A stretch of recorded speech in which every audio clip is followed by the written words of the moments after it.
Philadelphia Eagles and New York Giants face off in a massive NFC East showdown, and the Cowboys and Broncos are going to face off in a game that has plenty of good storylines. The Ultimate NFL Pregame Show starts right now. It's the Ultimate NFL Pregame Show. Every team, every game, every angle. The local experts of the Locked On Podcast Network going head-to-head on every matchup. It's the Ultimate NFL Pregame Show. Unprecedented insight, unrivaled passion, and unsurpassed knowledge. It's the Ultimate NFL Pregame Show. The Locked On Podcast Network.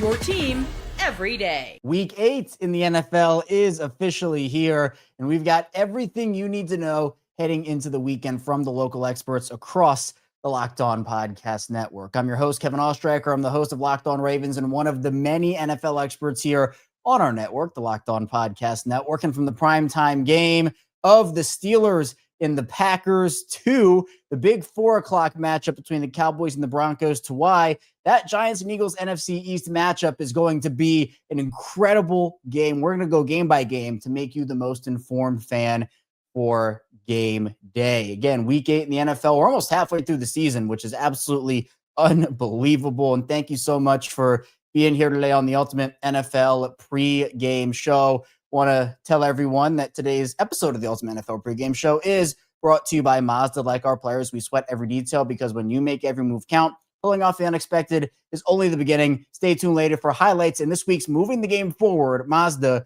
Move and Be Moved. Let's start off here with the big NFC East matchup, the New York Giants and the Philadelphia Eagles. Look, the Giants, they looked great for a while against the Broncos, and then the fourth quarter happened. Late in the fourth quarter, the Giants blew that game. But they have looked a lot better than people think. And meanwhile, the Eagles, they're still the champs. They're still the team that everybody's looking to beat. So Patricia Traina of Locked On Giants and Louis DiBiase of Locked On Eagles take you through everything you need to know leading up to game time.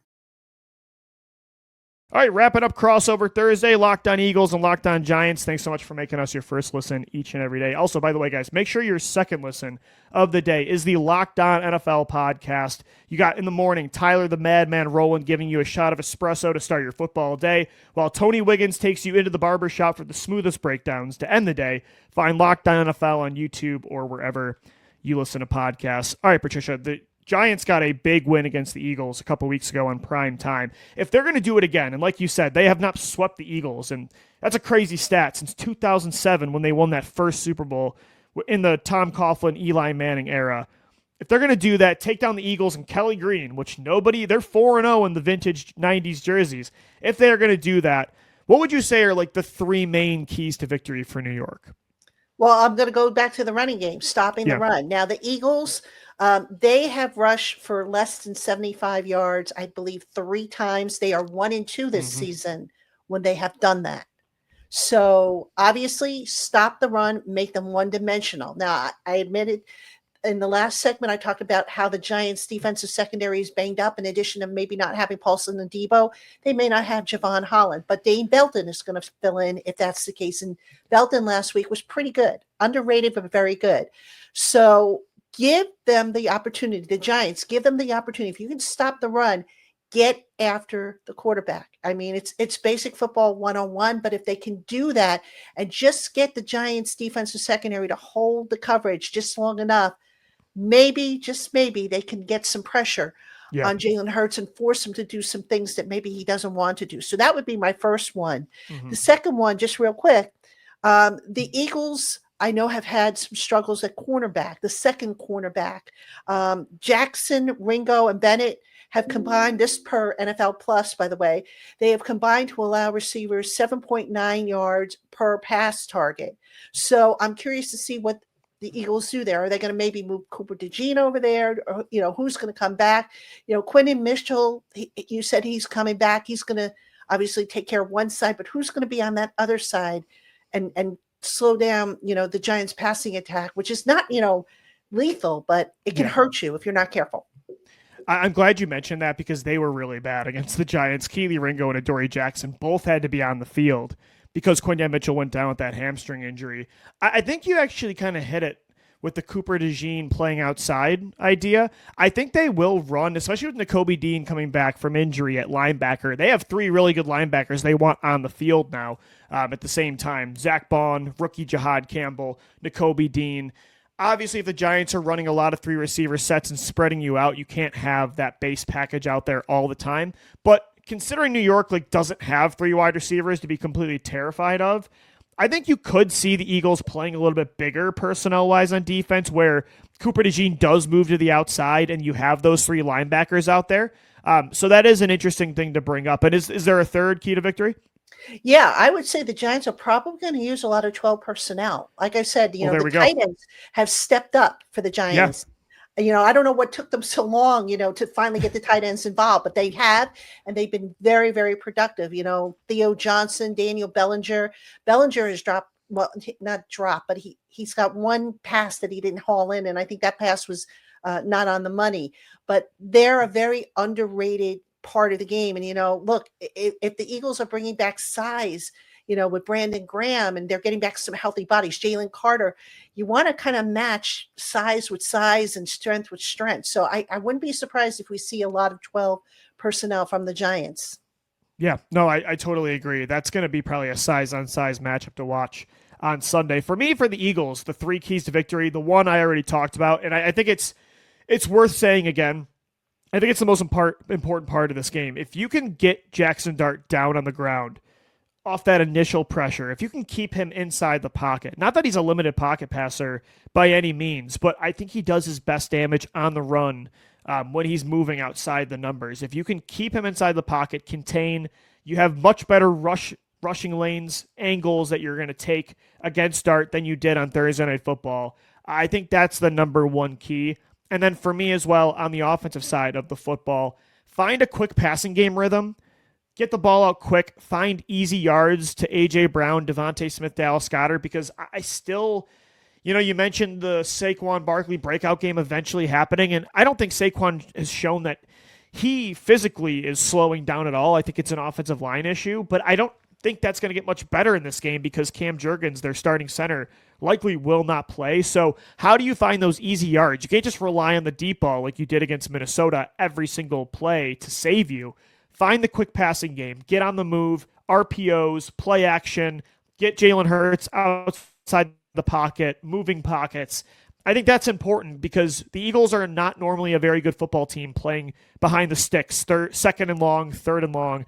They've not been a very good first down offense this year, and I think that's in large part because Kevin Patullo hasn't done a great job scheming open receivers in the quick passing game. And then my third thing would be sticking on the offensive side of the football. Keep playing under center. The under center play action kind of ignited the deep ball against Minnesota. And so it's funny, Patricia, I feel like both teams have very similar style quarterbacks.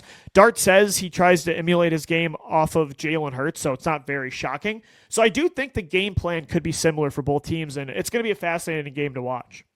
Yeah, it's going to be a hard-fought game. It always is, and something weird always happens when the Giants come into the link. You ever notice that? True. I mean, that's true. That's the NFC East. I call it a house of horrors. No offense to the Eagle fans, but something funky always happens. They probably wear that as they probably take that as a compliment. It's a badge of honor for them. Yeah. So, absolutely. It's going to be a great game. Hopefully the Eagles do not get swept, but for New York, of course, that would be a big-time first for them in almost 19 years, which is pretty crazy. Be sure you support Louie over at Locked On Eagles and support Patricia over at Locked On Giants, part of the Locked On Podcast Network, your team every day. The Chicago Bears and Baltimore Ravens face off in a big showdown for week number 8 as the Bears are riding a 4-game winning streak and the Ravens are riding a 4-game losing streak. So Lauren Cox of Locked On Bears and myself, Kevin Ostreicher of Locked On Ravens, we talk about which team will pick up a big momentum win to either get their season back on track or keep the momentum rolling.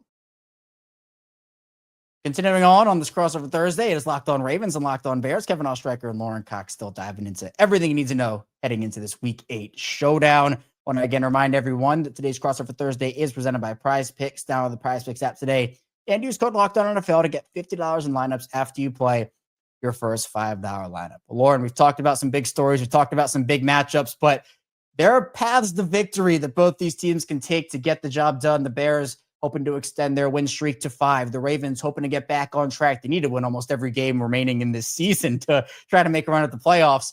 from the Bears side of things, what do they need to do to pull out a victory on Sunday?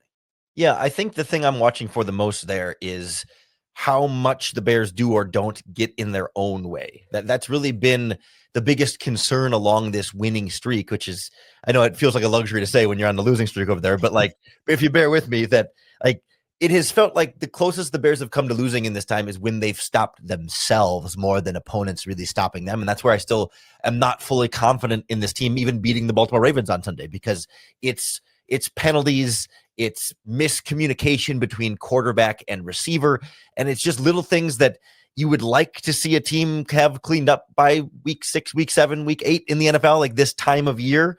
That, okay, it's the first year under Ben Johnson, new coaching staff, so there's some connections there, but like false starts and illegal formations. It's not just like a holding here or a defensive pass interference there, but it's the really like self-inflicted type of penalties, a roughing the passer where you go high for no reason. It's just like you're giving the other team extra chances, and a team that's good like the Ravens, that is certainly as talented as the Ravens is, I know they've been struggling, but like they can absolutely take advantage of that. And if the Bears can kind of just get out of their own way and wait for, this Ravens defense to make some mistakes here and there, and then depending on what happens with Lamar Jackson, maybe you wait for the Ravens offense to make some mistakes here and there. You don't have to do too much to be able to just win this game. You just kind of let the game come to you a little bit more. Caleb's been pressing a little bit. Some of the other guys on offense have been trying to do a little bit too much. And in theory, take a deep breath, slow it down a little bit, take it out of Lamar Jackson's hands if he's playing, and play your game. And I think that's, it sounds too simple, but like that's all the Bears have to do to win this game. Like, you have playmakers. Ben Johnson's going to get receivers open. Just throw them the ball. You don't have to force these downfield passes. Just let them run their game. You run your running game and hope defensively you get a turnover or two. And like, that's kind of the winning formula for Chicago right now. Yeah, and for Baltimore, again, turnovers are going to be the name of the game here for both teams, and I think whoever wins that turnover battle probably does win the game. But I also do look at the conversion percentages, and Chicago's been incredible on third down this year as a defense. They've been getting teams off of the field in those situations. Right now, the Bears are third in the NFL in terms of third down conversion rate, just giving up 30.5% of those opportunities, which is incredible. Now, the Ravens stats are a little bit skewed on the offensive side of the ball because Lamar hasn't been in there for 2 games, so they look a little worse than they probably should be. Right now, they're 12th offensively in third down conversion percentage, but kind of taking that all into account, they need to not play behind the sticks on first and second down. Don't get a penalty on first down to make it 1st and 15. Don't throw this weird ball on first down to make it 2nd and 10. The Ravens sometimes get too cute for their own good. They have a lot of talent throughout the board here, but sometimes Derrick Henry, like we saw in week 6, will not be on the field, or they won't use him from the half-yard line and instead run that ball with Mark Andrews. And you're thinking, like, isn't this what you got Derrick Henry for? Isn't this one of the reasons you brought him in? So you just can't outsmart yourself here. But the thing is, for the Ravens for the past couple of years, it's been, all right, well, the Ravens are just beating themselves, right? It's not the opponents, it's them. Well, this year it's been the opposite for the most part. It's been, man, these teams just been taking it to Baltimore. Whether the Bills game, they beat themselves. That was bad. But then you have the Lions taking it to you, the Chiefs, the Texans, even the Rams. That was a little more of like the Ravens making mistakes, but even still, the Rams still had a good opportunity to win that based off what they did. You can't let the Bears get early confidence, in my opinion, right? You need to force pressure on Caleb Williams early. You mentioned Ben Johnson scheming open receivers, which he will do, and he is very good at. You have to try. They have like Nate Wiggins, who's been incredible for them this season. So hopefully, if DJ Moore is unable to play, on Rome Odunze, or maybe if it is on DJ Moore, whoever it may be, you need to be able to, on the flip side of it, keep the Bears behind the sticks, get a sack on Caleb Williams on a 2nd down and make it 3rd and 17, or, win a rep so hard on the D line that you force a hold and you make it 2nd and 20, after a big gain. And you have to get that. But honestly, I think for the Ravens, if Lamar Jackson plays, it's just going to be about putting the ball in the end zone. And that's in the red zone as well, where the Ravens red zone wise this season, and again, stats are kind of skewed, but it's kind of been this way the whole season. The Ravens are one of the worst red zone offenses in the NFL, converting on just 44.4% of those opportunities. Just like I said, the Bears probably won't win if they kick field goals. The Ravens won't win if they kick field goals either. So you have to convert in the red zone, have to put the ball in the end zone. That to me is a really, really big key in this game to me. But Lauren, I appreciate you for giving some Bears insight. And for the Ravens and Bears, I think this will be a really good matchup, maybe an underrated game. I think a lot of people when the schedule came out kind of thought about how, oh, well, the Ravens, this will just be an easy win. And then now we're here, and all of a sudden it's like, man, the Bears have a real shot to win this thing. Yeah, certainly this was one we put as an L on pencil when the schedule first came out. But I'm with you there. Like, from a game prediction standpoint, like, I think if Lamar plays, I would lean Ravens. And if Lamar doesn't play, then I think the Bears are going to be able to win this game. But either way, I think it's going to be a really fun one that, like you said, doesn't get enough attention this week between two teams that maybe aren't individually getting enough attention for the kind of noise they could make once we get a little closer to the start of the postseason. Be sure you follow along with Lauren at Locked On Bears and follow along with me over at Locked On Ravens, part of the Locked On Podcast Network, your team every day. The Bills and the Panthers. The Panthers are winning some football games, and the Bills, they're coming off of a tough loss. They had a bye week last week, but in week 6, they had a tough loss in prime time to the Atlanta Falcons. The Bills are looking to get back on track. The Panthers are looking to continue their momentum. Joe Marino of Locked On Bills and Julian Council of Locked On Panthers talk about keys to victory, matchups, and so much more. All right, back here on this Locked On Panthers, Locked On Bills, Locked On NFL crossover Thursday, presented by our friends over at PrizePicks. Julian Council, host of Locked On Panthers. Joe Marino, host of Locked On Bills, both Charlotte area locals. And Joe, you've been here since '95, so I'm not going to count you because having been born and raised, being from the soil, I just can't count anybody who wasn't also from the soil. But I mean, hell, you're a Charlottean at this point in time. And also, what do you call someone from Buffalo, Bill? Joe, what do you call someone from Buffalo? A Buffalonian. Yes. No, false. You call them a Charlottean because they all live here. Oh, there it is. All right. Hey, I was a little ahead of the curve. In my defense, I was like 11 years old. You know, my family moved. What was I supposed to do? Stay behind? I couldn't stay behind. So, well, you could have. You could have. No, it's cool though because you go around the city and you look at all the Bills bars. Tavern on the Tracks is going to be probably an apocalyptic scene all weekend long because it's already like the people from Buffalo who have moved down here. Then it's going to be like their cousin Sal and everybody else staying on their couch all weekend. It's going to be an insane weekend. So that's great for all those area bars. Pizzante's great pizza spot, like for them to be able to have an opportunity to have a lot of people from Buffalo be there and really enjoy this weekend. But it's also a big weekend for Panther fans as they're starting to believe in their team. And they're facing off against a team where none of the guys in the locker room want to say that it's just like a measuring stick game and that they're going to really make more out of this than any other game. We know deep down inside they have to understand that, like, okay, they beat Buffalo. These guys are going to really feel good about where they're going moving forward, especially with Green Bay on the road next week. But looking at this game, what are the 3 things that Buffalo must do in order to win? Well, number one is, as I've said repeatedly, you have to get Carolina out of the game they want to play. And so stopping the run and committing to it, right? Whatever you have to do to commit to it, you should. I think you can live with the idea of Andy Dalton throwing to some very, very young receivers. I think Ted McMillan is going to be awesome. I really liked Leggett coming out last year. Coker's back. He's a nice player.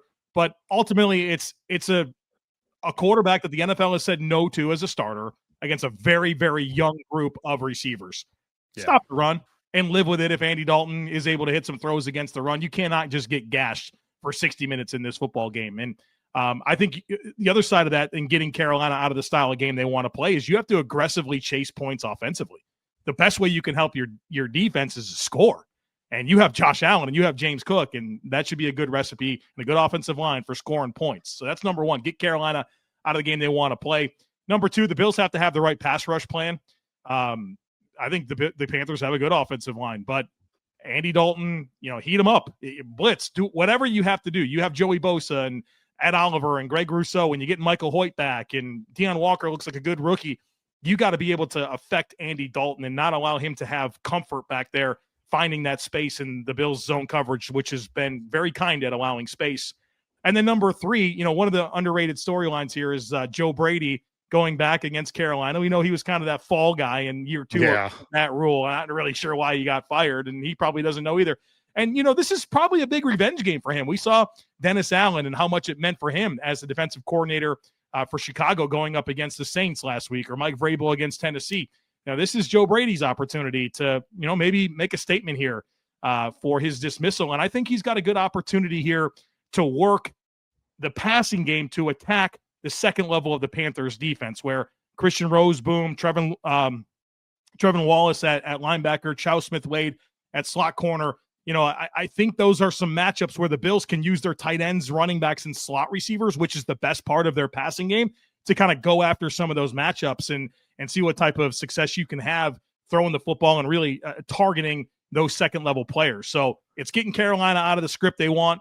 You got to have the right rush plan to affect Andy Dalton, and then really use your best offensive weapons against where I think there's some holes in this Carolina defense on the second level. Yeah, the Panthers have had 6 different starting offensive line combinations in 7 weeks, and they have not fallen apart. They brought back all 9 of their top guys from a year ago, so the continuity obviously has helped them out. Austin Corbett came back after missing 4 weeks on IR with a grade 3 MCL sprain. Now, Damian Lewis, he missed last week, the starting left guard. He should be back this week. He was out of practice on Wednesday, so it seems like he's progressing there with his shoulder. But yeah, Andy, far more of a statue than Bryce Young, who may be small in stature, but is a guy who's able to scramble out a lot of times, pick up some yardage with his feet. So that will be one area to look at on Sunday. And it is interesting you bring up Joe Brady, maybe a revenge factor. Second straight week, that would be an opposing coordinator revenge game. Steve Wilkes last week, the DC of the Jets. And that Jets defense has not really been good this year.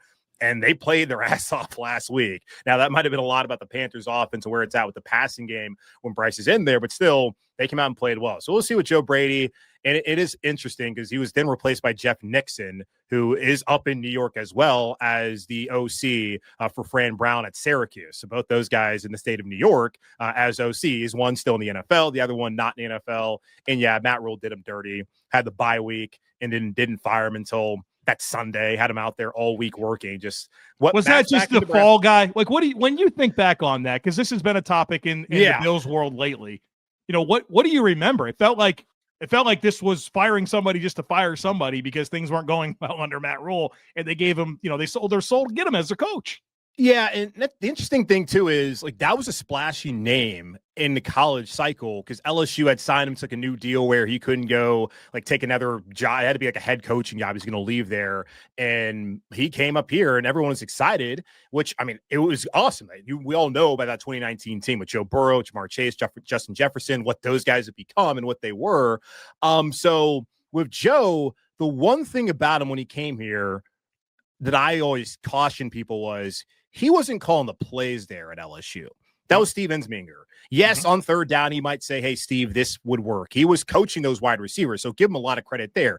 But he didn't recruit any of those guys. He wasn't calling the plays, like a hotshot kind of guy who really did help elevate that offense, which Ogeron had talked all about, we're going to change the offense. Didn't really happen until he did that. So I told people, okay, he hasn't really been a play caller at any level, so just caution you there. But that year in 2020 when Teddy was here and they had Mike Davis and they had Curtis Samuel and Robbie Anderson, the one good year of Robbie Anderson, DJ Moore, that was a really good offense. All 4 of those guys went over 1,000 yards from scrimmage, which there have not been very many teams that has happened, and certainly not very many teams that have had that happen and didn't have a losing record. So if you look back on it now, that's the best offense Carolina has had consistently over the last couple of years, whether it's been Rule, Reich, or now Canales. So I think he's more of a fall guy.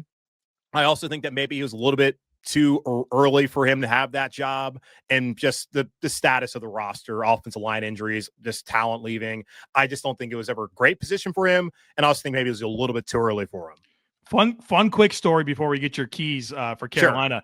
Sure. I hosted 1 hour of Charlotte sports radio for WFNZ. 1 hour. I was the only guy. I was filling in for KB. He needed some help.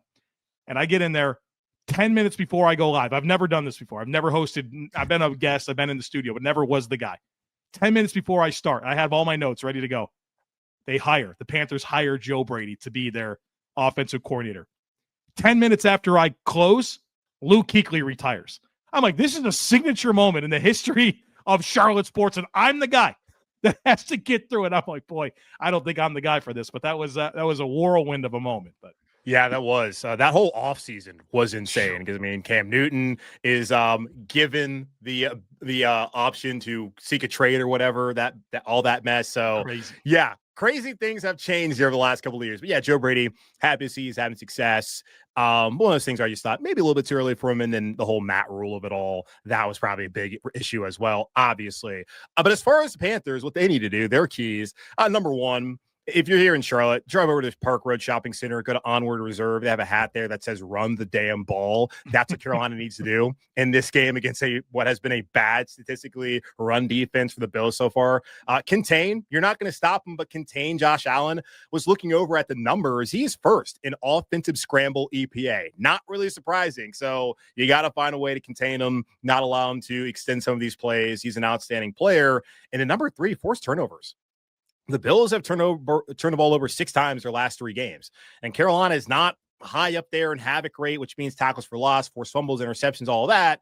But they have an opportunity if Josh is loose with the ball, which has been kind of an old narrative a couple of years ago that went away, especially last year. That's kind of creeped up its ugly head with some bad mistakes across the board for them offensively the last couple of games they played there. Like, that's a key as well. You can win a turnover battle.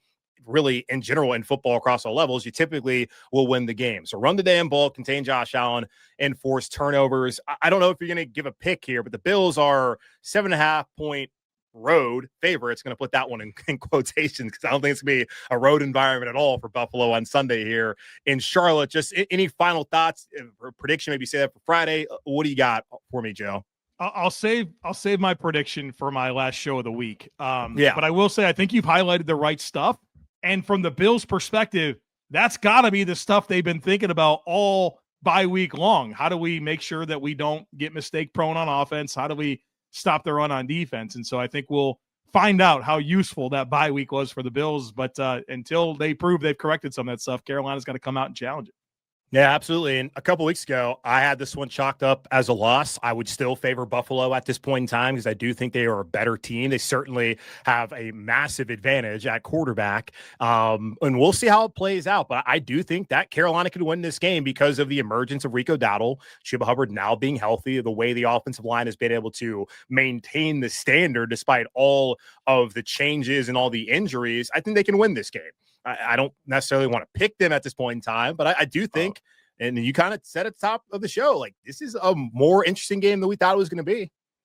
100% there's a path for the Panthers to win this game. I think 7.5 is kind of crazy, to be honest with you. We'll find out. Yeah. But this doesn't, a month ago, I would have said, oh, perfect, out of the bye, a tune-up ahead of Kansas City. Now it's like, boy, you better win this one or else you're going to be 500 after you get done with Kansas City in 2 weeks. So big stretch for Buffalo here out of the bye.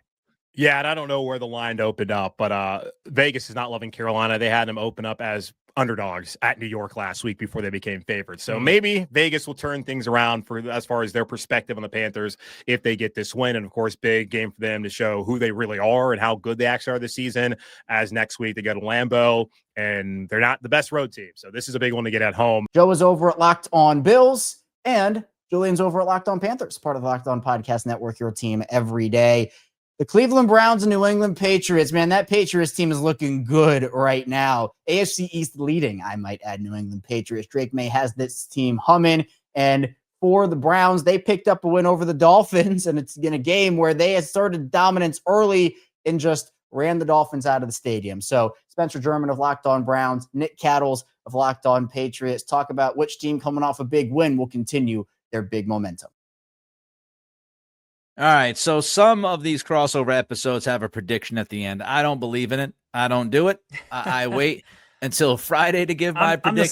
I'm the same way. Yeah, I think it's too early. Locked On bosses, are you listening to us, Ross and others? A little too early. So I go 3 keys. So let's jump off here. He is Spencer German. I am Nick Cattles. Locked On Browns, Locked On Patriots. We're going to give you the 3 keys to victory for each team here. Spencer, what is your top key, your number 1 key to this game? Number 1 for me, I think, is going to be establishing the run on offense somehow, some way. I think there's only good that can come for this Browns offense when they're able to actually run the football. I think you saw that a little bit this past week against Miami. They obviously had the big touchdown run from Quinshawn, and the second half wasn't great, which, wasn't really all that surprising because that's been the story of the season for them. They go long spurts without being able to do much of anything on offense. But if they can get the run game working successfully in some capacity, where they can sort of stay ahead of the sticks and those types of things, I think that makes everything better, both from a standpoint of like leaning into their identity, but then also freeing Dylan Gabriel up to be able to make some plays on his own as well. So for me, it's not going to be easy, but I think that the Browns have to find a way to get that run game going.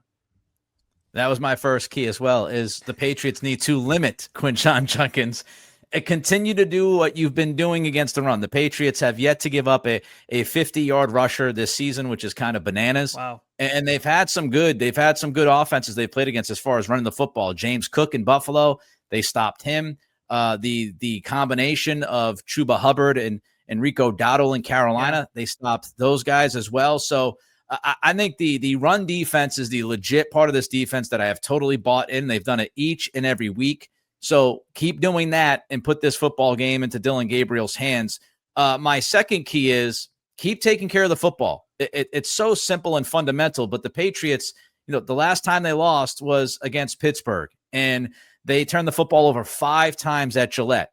And so that's how they lost that game. If they take care of the football, they don't beat themselves, Spencer, they should have a chance. They should have a pretty good chance of winning this football game, because if you turn the ball over, and we saw this last week between Cleveland and Miami, if you turn the football over to this Cleveland defense, they're going to feast. They can score on those turnovers. And then all of a sudden, an offense that hasn't been consistently moving the ball or scoring points, now you're giving them free points. So make it as hard as possible on Cleveland by slowing down the run, key number 1, and key number 2, don't give them any extra possessions.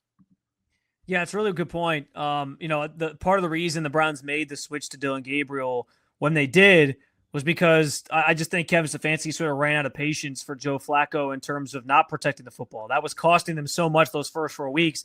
And as much as I said, I don't know that we've been able to really evaluate Dillon Gabriel all that well through these first 3 starts. The one thing that he does deserve credit for is he has protected the football. There was a couple times this last week where he threw some, or I guess like 2 weeks ago against the Steelers now, where he threw a couple to the defense that probably should have been interceptions, but they weren't. But he has done a better job of just making sure that they're not giving the opponent extra drives, extra possessions. And that's I think, at least helped the cause in terms of how bad this offense is, not put themselves even further behind the 8 ball because they're giving away those turnovers. So that's a good one. I'm going to stick on the offensive side for my next key, because I think, and I just mentioned him, but I think this is the game where Dillon Gabriel's going to have to make a play. At least one big play where, like, he throws it downfield, hooks up with somebody on a big play. They have not been very they have not tried to push the ball down the field. They have not tried to stretch the field at all passing wise. This is going to be the game, I think, because again, I worry about that run game getting going consistently, where he's going to have to sort of step up and make some plays for this team to keep the offense moving in the right direction. So I'm looking at Dillon Gabriel to have one of those moments, or a couple of those moments, where he maybe converts a big 3rd down to get into the red zone or something like that and set yourself up for some points. Something along those lines that just kind of flips the game a little bit and keeps this offense moving in the right direction. My third and final key, before getting to your third and final key, is just get off to a better start, especially defensively. The first quarter defense by the Patriots has not been good. They give up scores constantly. They give up yardage, especially in the passing game. And I would just love to see this defense start well and actually try to build an early lead and put the onus, put the pressure on the Cleveland Browns, because, it feels like the Patriots every week, they're down by a field goal, they're down by a touchdown, or they're at best tied at the end of the first quarter. They need to start better. They need to start faster. And it's something Mike Vrabel has continued to talk about, and they haven't been able to do it yet. So a 3-and-out to start this game would be almost amazing for this Patriots defense if they can actually get that done. What's your final key? Yeah, I like that one, and kind of off of that for the Browns. I wasn't going to necessarily word it exactly like get off to a faster start, but I do think playing with a lead is something that the Browns have not done much this year. And so if they can find a way to get themselves in front in this game, I think it allows the defense to sort of play more freely, take a few more risks and those types of things. Miles has talked about that a ton, especially after that Steelers game, about how there's just not a threat from their offense. And so, teams just kind of lull them to sleep on defense until they can kind of break through. And so they can't really take those risks when it's a tight game or when they're playing from behind. But if they can build a lead, that kind of gives Miles and company a chance to do a few different things. And even Jim Schwartz, like we talked about earlier, to try a few different things. So I think it would free everybody up, both sides of the ball, if they can actually play with a lead in this game, somehow find a way to strike first. I liked that Kevin Stefanski this past week actually took the ball first against Miami. Unfortunately, they went 3-and-out. And I was like, I'm not going to lie. They went 3-and-out. Dolphins get the ball. They picked up a first down, and I was like, "Oh boy, like they might actually lose this game." I was not feeling good about it out of the gate, but then they sort of rallied and got it together, and it was all fine. But I like the idea of maybe taking the ball first, trying to sort of show that you're trying to go out and throw the first punch a little bit, especially again against a Mike Vrabel coach team that you know is going to be very physical back to you. So. I think that's kind of where my head's at with the 3 keys for this one for the Browns. Be sure you follow along with Nick over at Locked On Patriots and Spencer over at Locked On Browns, part of the Locked On Podcast Network, your team every day. Coming up, we'll round out the 1 p.m. slate here for Week 8 of the NFL. Still plenty of great matchups to dive into, plenty coming your way on the Ultimate NFL Pregame Show. First, this show is brought to you by FanDuel. The NFL season is here, and FanDuel has an offer you don't want to miss. Right now, new customers can bet just $5 and get $300 in bonus bets if you win. That's right. Pick a bet, put down $5, and if it hits, you'll unlock $300 in bonus bets to use across the app. I love how FanDuel gives me so many ways to play. I've built parlays, tracked player props, and even followed the live lines during games. Makes watching football even more exciting when you've got a little something riding on the action. Whether you're a casual fan or love diving into the stats, FanDuel makes the game day experience so much better. And for the Ravens and Bears game in week number 8, the Ravens riding that 4-game losing streak. They are 6.5-point home favorites over the Bears. So whether you like the Bears as the road underdog or the Ravens as the home favorite, you need to get over to FanDuel. So what are you waiting for? Visit FanDuel.com to download the FanDuel app today and get started. Continuing on the Ultimate NFL Pregame Show, Kevin Ostreicher still racking out with you here, leading up to Week 8 in the NFL. Crazy amount of good games in this week, and we're going to continue talking about the 1 p.m. slate of games, starting off this part of the show with the San Francisco 49ers and the Houston Texans. The Texans coming off a rough one at the hands of the Seattle Seahawks on Monday Night Football, that late 10 p.m. Eastern start. Meanwhile, the 49ers, they just continue to battle with the injury hand that they have been dealt. So Brian Peacock of Locked On 49ers and John Hickman of Locked On Texans talk about which team will come out on top. Closing out today's conversation with my man Brian Peacock, San Francisco representative, advocate of the 49ers, especially the great job that you and Eric Crocker do for Locked On, the Locked On 49ers. For the Locked On 49er listeners and viewers, I'm John Hickman with the Locked On Texans. We advocate for our teams, and this was a game where I thought the Houston Texans would figure it out and get right. I'm still going to roll with that. Okay. I'm still going to roll with it. I think Houston this year has beat up on teams with some bad situations.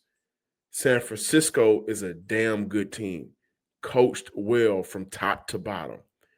The injuries and where the injuries are, I think will eventually play into the favor for the Houston Texans. As a Patriot fan myself, I know who Mac Jones is. And I know when the pressure breaks down, I know what Mac Jones' tendencies are. Now, granted, he's cleaned up on a lot of those bad tendencies. But can he clean up on those tendencies against Will Anderson and Daniil Hunter?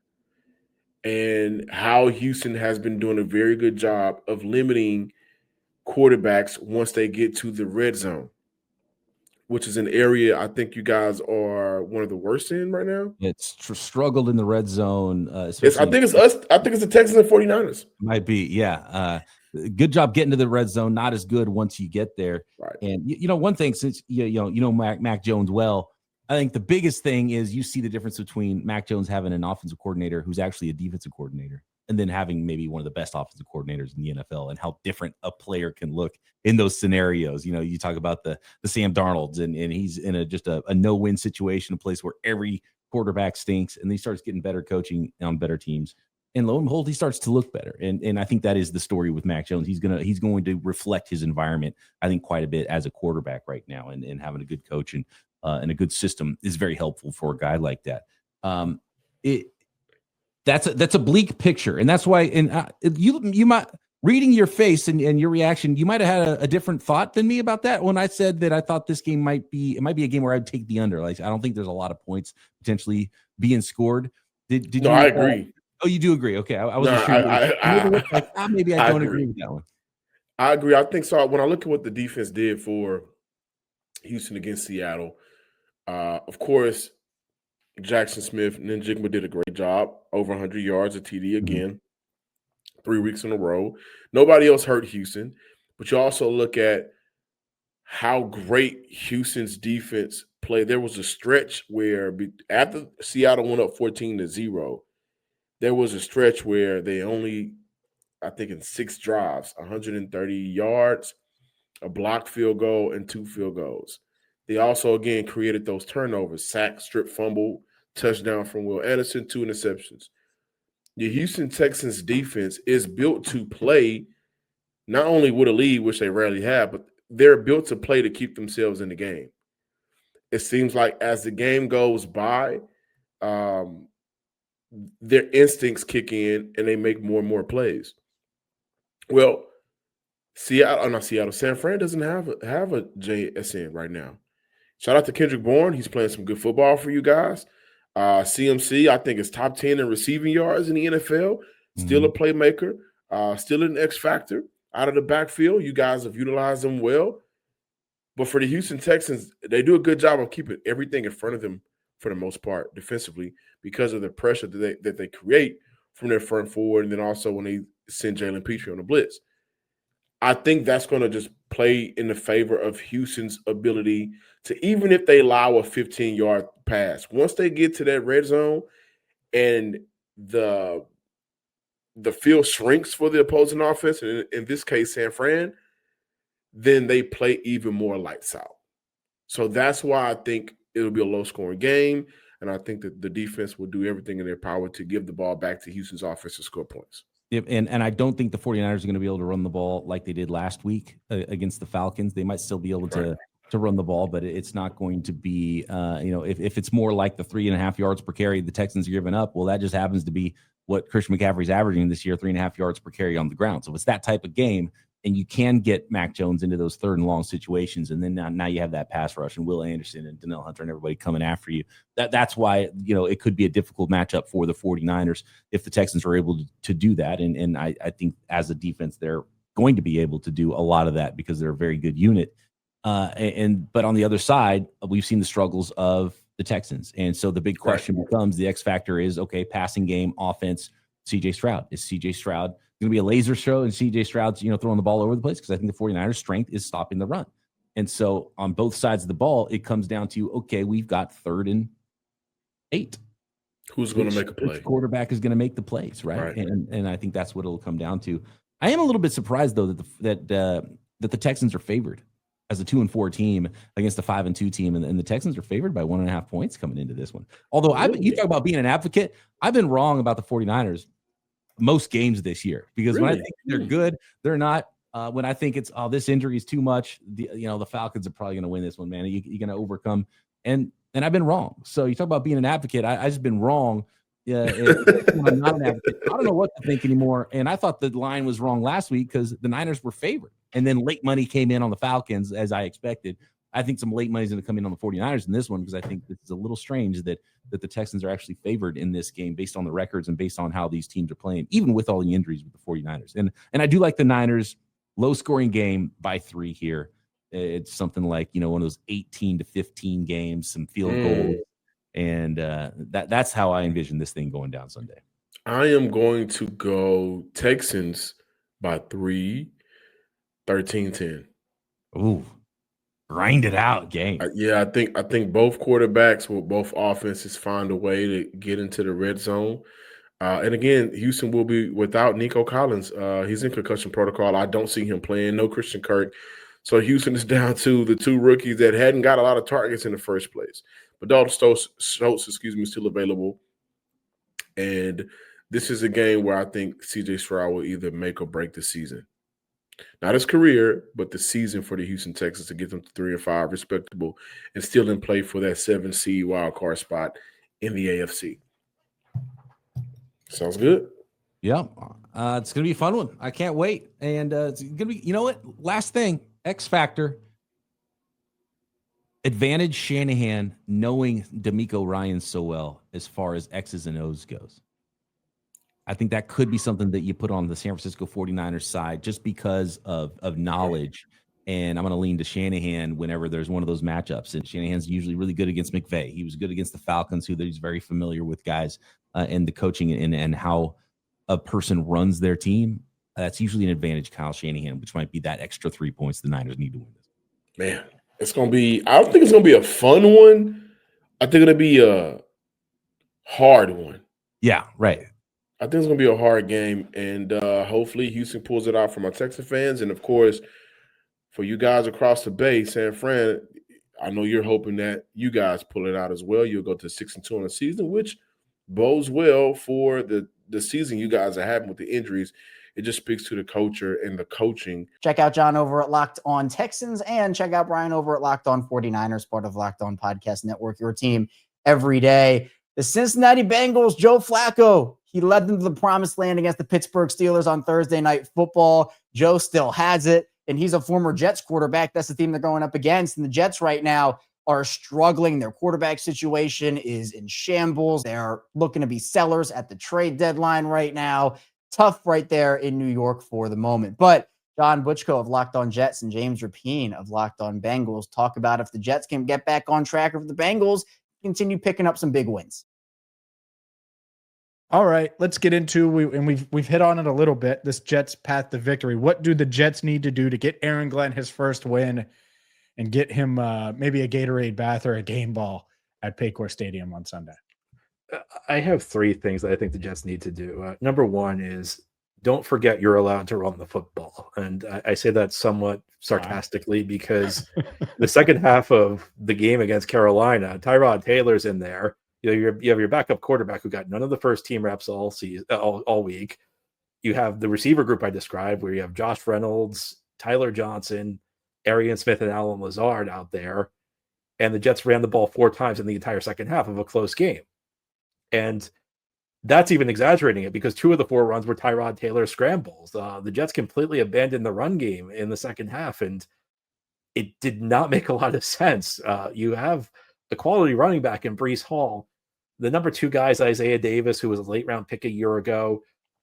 It's unclear how much Isaiah Davis can offer, but he runs hard. He's shown some flashes. So, when your passing game is as challenged as the Jets is, you can't abandon the run game the way they did. There have been a couple other games where they've gotten away from the run, but those were games where they were down multiple scores in the second half. That game against Carolina was never more than a 10-point game, and the Jets just stopped running the ball. They stopped trying to run the ball, and it really did not make a lot of sense. My number 2 key is you have to utilize the non-wide receivers in your passing game. That means the running backs, Breece Hall and Isaiah Davis. You've got to get to the screen game. You got to utilize them, try and create favorable matchups for them, even if that's sticking them in the slot occasionally. It also means utilizing Mason Taylor, the rookie tight end, because as I mentioned, the receiver group is what it is. You're not going to get a lot of production from these guys at the wide receiver position. And my third key is you got to be opportunistic on defense. And that means, as we discussed a little bit earlier, getting into Flacco's face and hoping you force some errant throws. And if plays are there to be made, you have to make them. In week 1, when the Jets lost to the Steelers, they dropped 2 potential interceptions off Aaron Rodgers. They catch either of them, they probably win the game. It also means, going for the football, trying to strip the ball out. With a team as offensively challenged as the Jets will be with this lack of firepower on offense, you have to figure out ways to produce short fields. Now, part of that could come on special teams, where the Jets have been a pretty good return team the last couple of weeks, but I think this defense has to produce turnover situations, but also convert them, because the Jets, I think fumble recovery rate's kind of random. A lot of it comes down to luck, but the Jets have had a really bad fumble recovery rate this year, and they have not converted when they've had opportunities to pick the pass off. So I think those are 3 things the Jets absolutely have to do to win the game. Yeah, I think there's a path. And for the Bengals, the number 1 thing is to eliminate that path early. Like if you have a team like this that's making a quarterback change and there's so much uncertainty, well, they scored on 7 of their last 8 possessions last week against the Steelers. Like, score in your first 4 this week. Like, just make it so. And there might be field goals. I'm not saying they're going to go up 28-0 or anything, but like, can you midway through the second quarter be in command of the game where it's 10-3 or 10-0 or 13-3? That's not something the Bengals have done really at any point this year, super consistently. Even last week, they didn't have any points midway through the second quarter, and they were down 10-0. So they haven't scored a first quarter touchdown in well over a month, John. And so doing that, especially in a matchup like this, where you don't want the Jets to start believing midway through the game or whatever. And you know how that can be in the league, because that certainly happens regularly. I think that's big.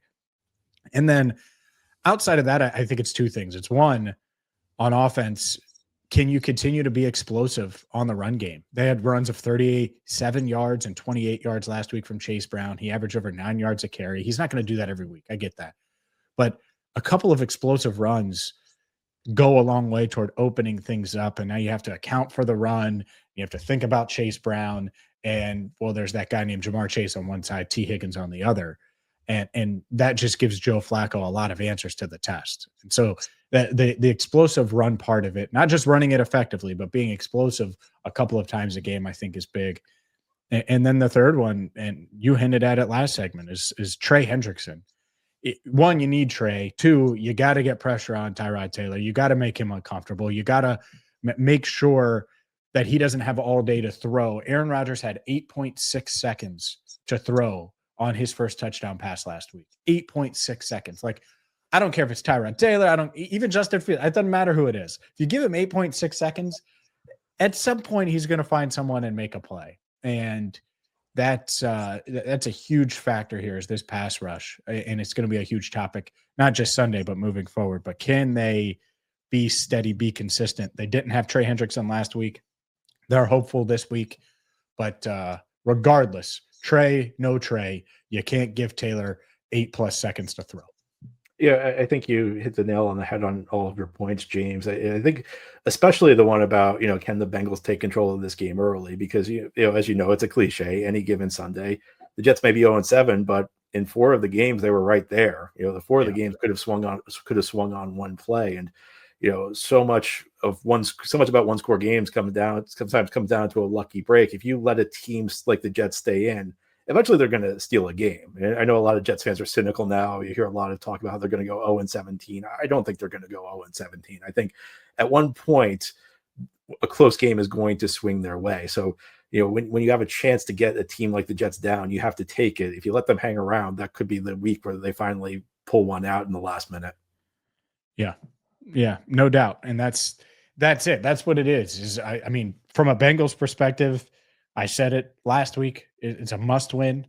This week, you better win, because you have to handle business against the Jets if you're going to be a playoff team. And if you don't, it completely shifts the conversation to, this team, it was fun. It was a fun few weeks. Flacco fun, but that's it. Versus, you're back to 4-4. You're 2-1 with Joe Flacco, and who knows? So it's big in that sense. You can find James over at Locked On Bengals, and you can find John over at Locked On Jets, part of the Locked On Podcast Network, your team every day. Rounding out the 1 p.m. slate of games, the Miami Dolphins and the Atlanta Falcons. The Dolphins, they might be the worst team in football, in my opinion. Mike McDaniel, there's no way he lasts through the season, it feels like. Tua Tagovailoa has just been horrible as the quarterback, and a change could be coming maybe as soon as next week if this game doesn't go well. And the Falcons, they're going to look to get a win over the Dolphins, a team that a lot of teams are probably looking at right now and circling a win on the schedule. But you got to play the games, not on paper, it's on the field. So Kyle Krabs of Locked On Dolphins and Aaron Freeman of Locked On Falcons talk about if Michael Penix can take care of the job or if Tua can get the job done himself. So wrapping up today's Crossover Thursday, presented by PrizePicks, myself, Aaron Freeman of Locked On Falcons, Kyle Krabs of Locked On Dolphins. Kyle, let's get into some of these keys to victory, and I'll give you the floor, my friend. Yeah, I think Miami, Darren Waller was placed on injured reserve on Wednesday. They put Greg Dulcich up to take his spot on the roster. The personnel grouping that they'd, of course, had the most success with was 22 personnel with 2 backs and 2 tight ends, where they went a little heavy in life after Tyreek Hill. Do they try to do that? How ready is Greg Dulcich to do that? He was picked up off the waiver wire on August 28th, so he's been in-house for almost 2 months on the practice squad. What is he ready to do? I think that is a really important piece of this for Miami, because if it's Tanner Connor, who's been a pet project for 4 years within the system, and he's just going to take the Darren Waller reps, you're not going to see a lot of 22 personnel, and they're not going to put a lot of 2 tight ends on the field.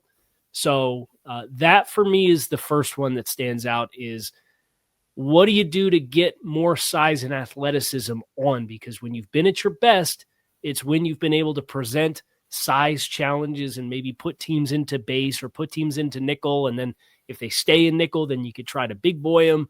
And that parlays into the next key to victory to me, which is taking advantage of what this rush defense for Atlanta has been the last, 3-4 weeks, where Washington goes for 147, Buffalo goes for 134, and San Francisco goes for 174.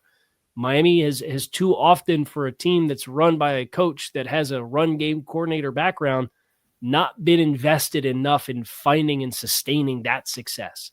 And I think if they're going to win with Tua Tagovailoa in a streak in which he's been very poor with the ball security, there's been some poor decisions in there, you have to take that stress off of him, that time off of under tension off for him. And he's got to be able to make sound decisions. You do that by winning the early downs and running the ball with consistency. So that's my second key to victory. And then I'll take the low-hanging fruit in the last one, which is you got to bow up in the red zone. And I know that that's an area for Atlanta they don't measure particularly well statistically through the first 6 games that they've played this season. They're 29th in touchdown percentage in the red zone offensively, and they're 32nd in the NFL in red zone defensive percentage, but they've only had 11 trips into the red zone defensively. So that's for Miami. That goes into some of your personnel stuff, but that also goes into, if you're going to play bend, don't break, when the field compresses, that's when you really have to force Atlanta to kick some field goals and make sure that if you lose the score on possession percentage battle, Atlanta's only getting 3 if you're getting 7 a few times. Yeah, we'll see if the Falcons can sort of resurrect their red zone, woes, I guess you could say. That's one of the keys to victory for me, is just like the Falcons need to be better in the red zone when they get those opportunities to score. They need to be able to put 7 on the board. Too often they have been settling for 3 at times this season. And so, my second key to victory is, get this offense off to a fast start.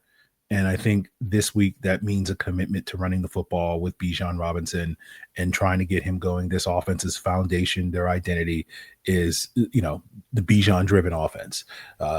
Pretty much everything they do is devoted to maximizing his ability. They weren't quite able to do that last week against the 49ers.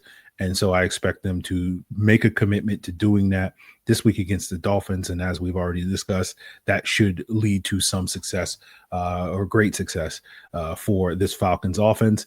And then the last thing is kind of the cliche. You got to win the turnover battle if you're the Falcons. That helps you tremendously. I think I looked up the stat, and under Raheem Morris, when the Falcons have a positive turnover margin, they're 8-0. When they have a negative turnover margin, they're 1-8.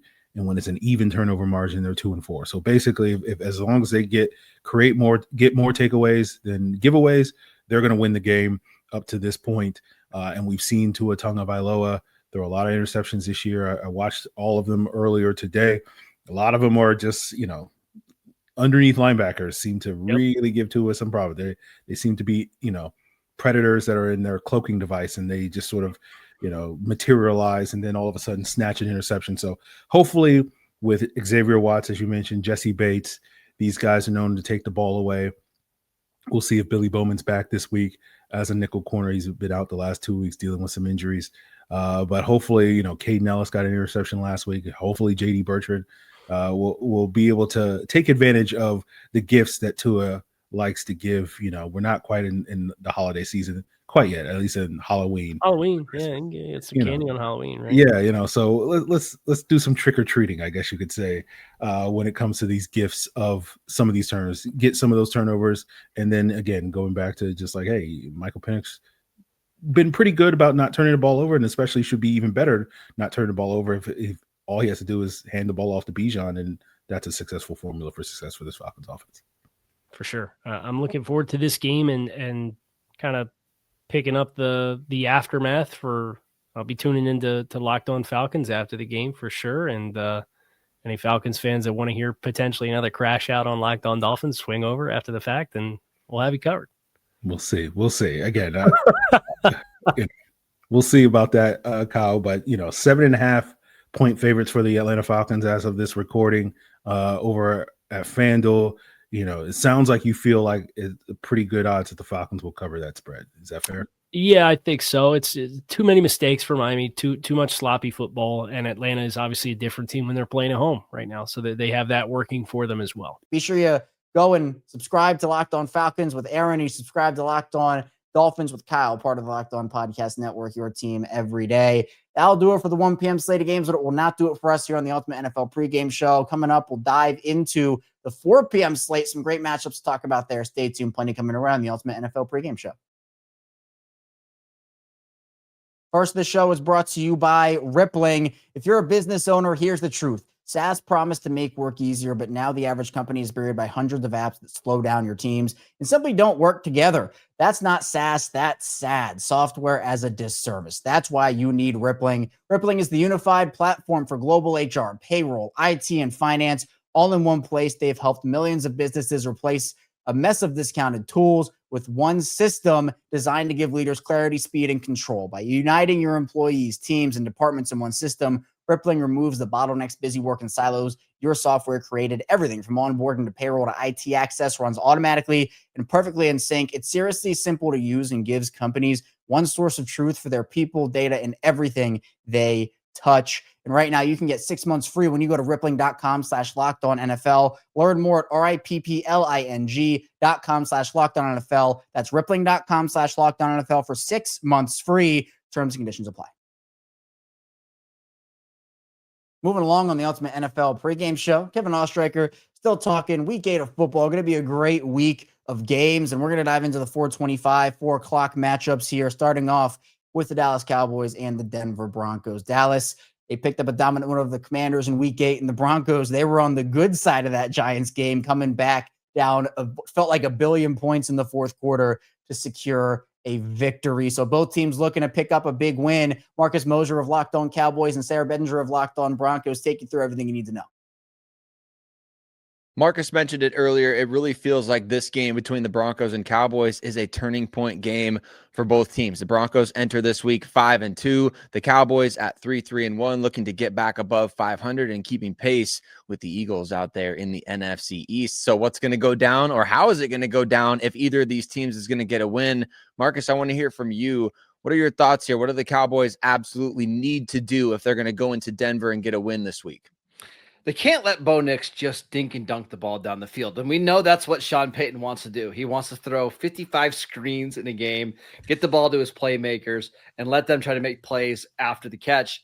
The Cowboys can't do that, right? They've got to force the issue. Make Bo Nix hold on to the ball and challenge these these cornerbacks down the field. And, hey, if he hits a big play to Troy Franklin or, Marvin Mims, so be it. It's going to happen. But you can't let Denver control the clock, have these 7-8 minute drives that lead to points, because the Cowboys, they're going to want to get the ball back and score as well, right? So I would like to see them be aggressive.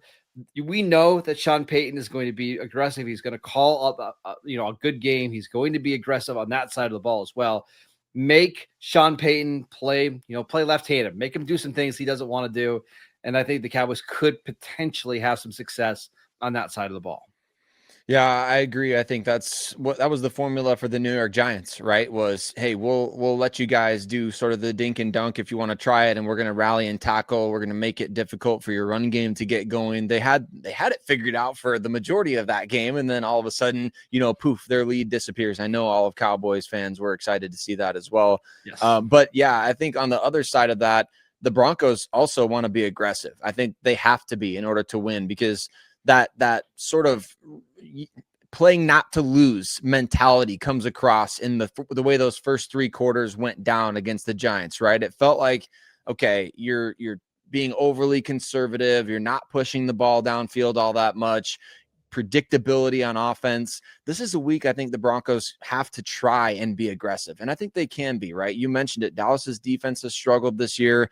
The offense really hasn't shown a lot of that on tape in terms of pushing the ball deep downfield. But last season, that was one of their best areas that they had. That was one of the best things that Bo Nix did, was completing those big chunk plays downfield and flipping field position. That's something that we want to see the Broncos do this week, and I feel is going to be essential to them winning the game. Of course, you can come back to all the classics, right? You want to win the turnover battle, you want to run the ball well, especially at home, all those sorts of things. But for the Broncos offense, I think showing that sign of, hey, we can push the ball downfield and we can be aggressive and hunt for first downs, hunt for touchdowns, hunt for 20-plus explosives. That's something that I think they've got to do in order to win this game against a team that, hey, they can strike back at any point. And for the Cowboys, you've got to start this game off fast. And all of their other games that they've played in Denver over the years, it seems like they are always getting down 10-0, 14-0. And it's just too hard when you're playing in that altitude to try to come back from those deficits. We saw Dallas last week for the first time all year. They took the ball in the opening drive, except for, again, week 1 against Philadelphia. They went right down the field, scored a touchdown, and that set the tone, right? You've got to start this game out fast. You don't need to have a big lead, but you cannot get behind and let those Broncos pass rushers tee off. Again, I expect Brian Schottenheimer to be aggressive in this game. I look for Dak Prescott to take his chances down the field. They don't feel like there's any cornerback room in the NFL that can stop CeeDee Lamb and George Pickens. So don't be shocked if Dak Prescott and those guys are challenging Denver secondary right away. I think those guys have to expect it, and I think they have to respond quickly to that. I don't think they should be caught off guard by that for sure. Another interesting wrinkle here, Marcus, I want to get your thoughts on quickly before we close out today's show. I feel like a win this week, and maybe just winning this week isn't necessarily the thing that's going to tip the scales, but the trade deadline is looming, right? And I think a win this week for either team in a game that you mentioned, hey, this could be a turning point for both teams, or this could be something that swings the pendulum, very firmly in one direction. I wonder if a win for either of these two teams here in week 8 will determine how aggressive they are at the NFL trade deadline.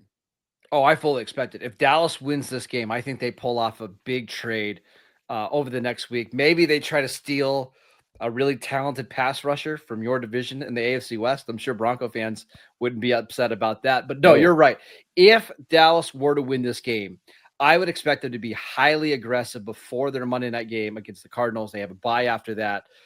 If they lose this game, maybe you hold back on some of those trade talks because maybe it's not going to be the year if you're 3-4-1 after 8 weeks. So I don't think you're wrong at all.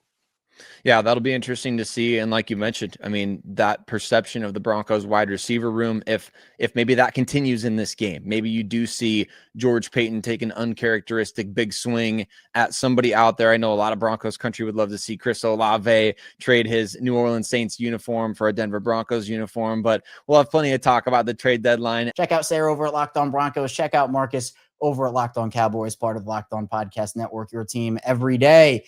Tennessee Titans and Indianapolis Colts, an AFC South showdown, but the Colts, they are playing like one of the best teams in football right now, led by Daniel Jones and Jonathan Taylor. Meanwhile, the Titans, well, the first game of the Mike McCoy era did not go exactly as they would have hoped. So you have Tyler Rowland of Locked On Titans and Jake Arthur of Locked On Colts talking about if the Colts can take care of business or if the Titans can pull up the upset.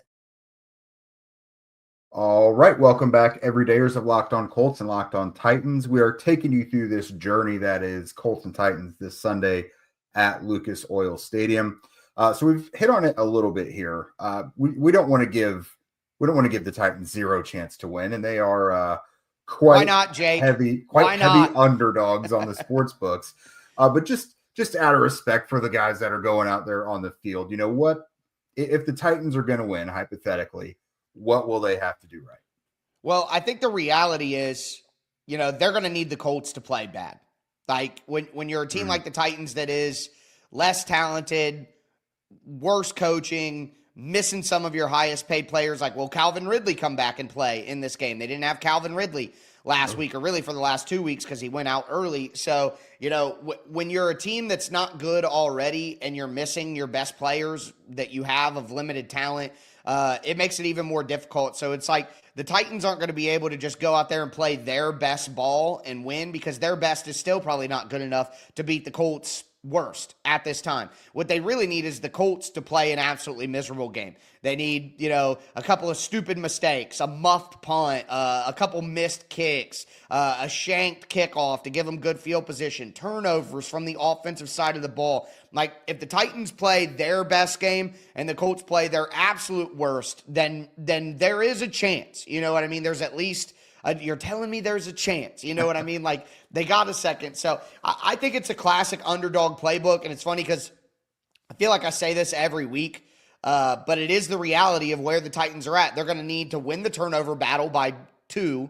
I think at minimum, you can't just win 1-0 or 2-1. The Titans need to win the turnover battle by 2. They need a big special teams play, whether it's a kickoff return, a punt block for big field position swings, something like that. They need those things. And then ultimately, again, they need the Colts to make some big-time mistakes. And they need a couple drop passes in big moments.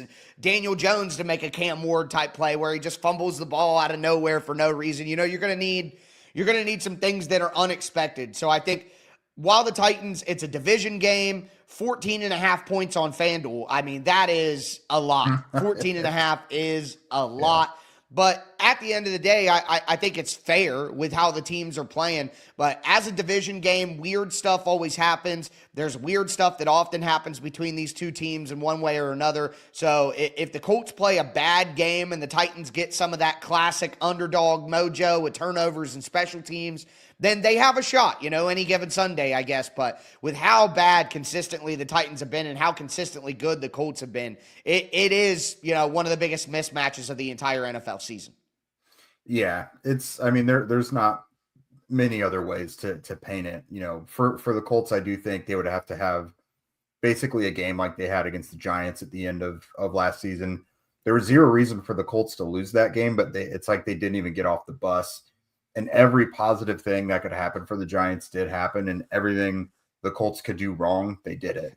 So it probably would be something like that. But, the Titans, they were a team that took advantage of like what the Cardinals, when the Cardinals were melting down in the second half, that's how the Titans came back and won. So just taking advantage of opportunities and the weird bounces going your way, like that interception that was fumbled into the end zone and Tyler Lockett, like the weird stuff like that, like you mentioned, the hidden points, like the special teams, those weird misnomers there.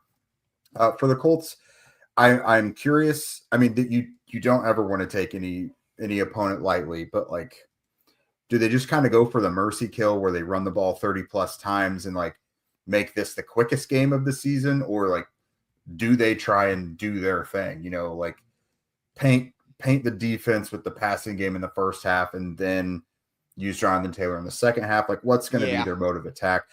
I would run it 30 times, establish Taylor and Amir Abdullah, whatever running backs they're going to have available to them, because they've had some injuries behind Taylor. Get those guys going early and often. Defensively, make the pressures count. Again, I had mentioned the zone defense is not really allowing the pass rush to have a lot of time to get to quarterbacks. They're getting pressured, but they're getting rid of the ball first. So make those pressures count. They got to Ward 4 times back in week 3. Just do that again. J.C. Latham didn't play in that matchup, so that kind of changes things a little bit. Let's see. I also think, again, a hidden thing is keeping Tyjae Spears and Pollard in check a little bit. Spears wasn't in that first matchup, and he historically plays the Colts pretty well. So if I'm the Colts, those are kind of the biggest things I've got my eyes on. Yeah, I mean, that's completely fair. As long as they play a clean game, the odds are they should be able to kind of salt it away by the fourth quarter at least. And the Titans have been a team that really struggles in the first quarter, despite last week they had a good performance and made people believe. The Titans always do just enough. You could go into the game thinking, oh, the Titans are going to lose this one. There's no way they're winning. And then they'll do something like come out and get out to a 10-3 lead or 13-3 lead, and you're like, oh, they can win. And then they lose by 20 again. And they do just enough to find a way to make you mad, even when you don't think that they have a chance. So I could see something like that happening there. But the Colts should be able to, get enough of a lead by halftime where they can kind of pull back a little in the second half. And the low possibility that they make massive mistakes goes down even more when you go to a conservative game plan, if it's possible. So I think that's what the Colts are hoping for game script-wise. Yeah, they always prefer to get into that milking the clock scenario in the second half. That's Shane's ideal scenario each and every week. So if they get that early lead, I would certainly expect to see that. You can find Tyler over at Locked On Titans. You can find Jake over at Locked On Colts, part of Locked On Podcast Network. Your team every day. Rounding out the 425 slate of games, NFC South battle, the Tampa Bay Buccaneers and the New Orleans Saints. Both these teams coming off of tough losses. And for the Buccaneers, losing Mike Evans is a really big blow. And the Buccaneers have been banged up, seems like, all season. The Saints dealing with some injury issues of their own. So James Yarko of Locked On Bucks and Ross Jackson of Locked On Saints talk about keys to victory, key matchups, and a lot more.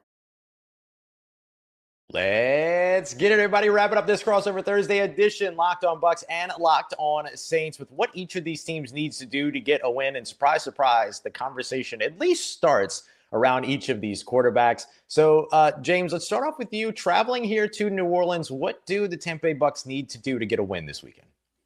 Well, offensively, you have to give Baker time. We have talked about the trenches this entire episode. That was one of the biggest reasons the Bucks lost to Detroit. That offensive line allowed 30 pressures on 50 pass attempts. That is the most by any offensive line in a single game this season. It started on the opening drive, and we know pressure is cumulative. So Baker started rushing passes, not getting his feet set. It led to him missing on throws that we have seen him make time and time again this season. If Baker gets his normal, I'm not asking for extended time, just give him his normal time to throw, which has been around 2 to 2.5 seconds on the season, he's going to be able to make plays down the field. He's going to be able to get the ball into the hands of Emeka Egbuka, Tez Johnson, Cam Johnson, Sterling Shepard, Rashad White out of the backfield, Otten with a huge emergence. They just cannot afford to have the right side of that offensive line, basically turn into turnstiles for Saints defenders to run free at their quarterback. Yeah, it's going to be massive. I think pass rush on both sides of this equation are going to be very, very important going on throughout this game. And obviously the Saints would like to see that. They've been one of the worst teams when it comes to pressure percentage, but over the course of the past couple of weeks gotten a little bit better since they've gotten Chase Young back. So I'm sure that Brandon Staley and his defense would like to see a little bit more of that continued progress as they move forward. For the Saints, it comes down to two things for me. Spencer Rattler's probably going to have the best game of his career, have this big time bounce back game. I said this up against the San Francisco 49ers weeks ago.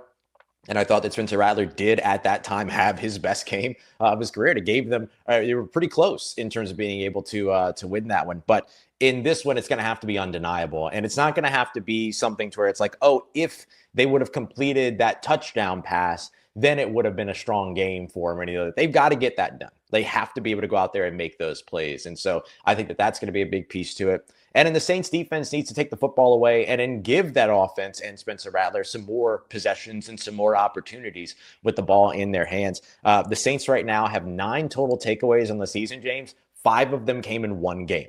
And then there are just 4 other games with 1 takeaway each. Now, they've got at least 1 takeaway in most games this season, to their credit. However, that's not a sustainable, amount of takeaways that can make your defense a difference maker for you. So I think those 2 things will have to happen in order for the Saints to even sniff an opportunity to get a win here against the Tampa Bay Buccaneers, or at least look good in the midst of a loss. Yeah, and protecting the football is something that the Buccaneers have done really, really well this season. In their 2 losses, they have 2 turnovers in each of those games. So that is going to be a major key for the New Orleans Saints if they're going to try to get an upset win. Defensively for the Bucs, it's the inverse of what I said offensively. They have to take advantage of the loss of McCoy and really get in Rattler's face early and often, but it has to come from the natural pass rush. I'm not saying don't blitz at all. We know Todd Bowles is going to dial it up here and there, but Rattler has actually been decent against the blitz this season. He's got a higher completion percentage and a better touchdown to interception ratio against the blitz this year. That's why Vita Vea and Elijah Roberts and those guys up front are going to be so important. If they can get to Rattler without Bowles needing to send guys like Tyke Smith or Antoine Winfield Jr. or Levante David on blitzes, then that's when you're going to be able to force him into some mistakes and really be able to take control of this game. Yeah, absolutely. Really good call out there on the pressure and the blitz rather, and how Spencer Rattler's done a good job kind of managing that. That is an example of his growth from his rookie season, where he did not manage things like that very well, or was not able to manage things like that very well. Much better here in the 2025 season. All right, my prediction for this game is that the Bucs are going to come here to New Orleans and probably blow the Saints out. I have like a 31-16 kind of projection for this matchup. I don't think that this one's close. I don't know if the Saints end up leaving this game feeling any better about themselves after their performance in Chicago. I think that the loss of Eric McCoy is a massive, massive loss that can't be overstated, James, and I think we're going to see that on Sunday. What are you looking for in this matchup, at least when it comes to the Bucs, who I believe right now are 4.5-point favorites? Yeah, I don't have a score prediction, but I do feel like this is a game where they are going to come out really, really angry and wanting to redeem themselves for a bad primetime performance. So I feel like this is one where the Bucs do cover. I think at the end of the day, with Ibuka, with Tez, with the offensive weapons they have, if Baker has the time, which I think he can in this one, they're going to be able to take advantage of that Saints secondary a little bit. And, I'm just saying this will be the fourth matchup between Emeka Ibuka and one of his Ohio State offensive teammates. Bucs are 3-0 in those games. You can find Ross over at Locked On Saints. You can find James over at Locked On Bucs, part of the Locked On Podcast Network, your team every day. Coming up, we got a couple of really good primetime games on the docket. Stay tuned. You do not want to miss this coming up on the Ultimate NFL Pregame Show. This episode is brought to you by Mazda's Moving the Game Forward. For those who believe it's not just about playing the game, it's about redefining it. There are moments that do more than put points on the board. They move crowds, move culture, and keep moving the game forward. This week's moment that moved the game forward, for me, I'm going to go with the Ravens. I'm going to go back to week 6 as the Ravens didn't play in week 7. They had a bye. John Jenkins forcing a turnover on Matthew Stafford. The Ravens have not been a good turnover defense this season.